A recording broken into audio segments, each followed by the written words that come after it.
Iran के हवाले से ताज़ा तरीन खबर यह है कि पाकिस्तान, मिस्र और तुर्की तीनों ममालिक मिलकर ईरान में इराक़ची से अब्बास अराक़ची जो उनके फॉरेन मिनिस्टर हैं और इसी तरीके से विटकॉफ जो उनके मिडल ईस्ट के खसूसी नुमाइंदा हैं उनसे रब्ता करके कोई म्यूचुअल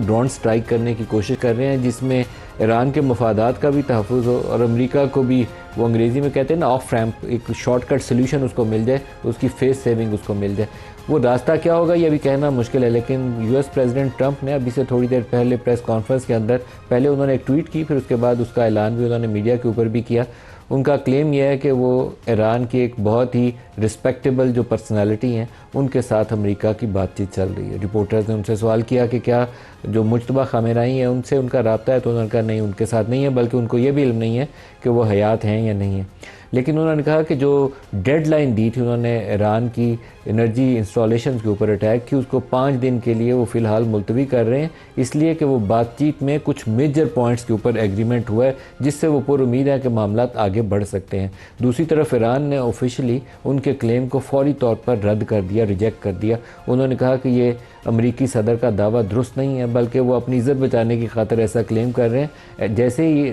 अमेरिका ने ईरान के लिए डेडलाइन सेट की थी 48 आवर्स की कि स्ट्रेट ऑफ हॉर्मुज़ से गुजरने का रास्ता जो है वो क्लियर कर दिया जाए, नहीं तो वो खार गाइडलाइन के ऊपर वो ख़बरें चलाई जा रहे थे कि मरीन्स को भी उतारेंगे, बूट्स ऑन दी ग्राउंड लाएंगे और उसके बाद उनकी जो इलेक्ट्रिसिटी की जितना ग्रिड है उसको उड़ा देंगे। जिसके जवाब में ईरान ने भी कहा था कि मिडल ईस्ट और अमेरिका के इत्तेहादी ममालिक की जो तेल की तनसीबात हैं, जो बिजली की तनसीबात हैं, जो उनके वाटर डिसैलिनेशन प्लांट्स हैं और इसके अलावा जो यूएस ट्रेडरीज के अंदर इन्वेस्ट करने वाले ममालिक हैं, उन तमाम जगहों को वो हिट करेंगे। तो पूरी दुनिया में एक आग लग गई थी। उसके बाद तेल भी ऊपर से ऊपर जाया जा रहा था और लगता यह था कि मामला तब संभाले नहीं जाएंगे, बल्कि एक बहुत बड़ा ग्लोबल क्राइसिस आने वाला है। जैसे ही यूएस प्रेसिडेंट का ये स्टेटमेंट आया तो इंटरनेशनल जो ऑयल प्राइसेस हैं वो 10-12%, 14% इमीडिएटली एक स्टेटमेंट से ही नीचे आ गई हैं। पहले गोल्ड प्राइसेस जो थी किसी ज़माने में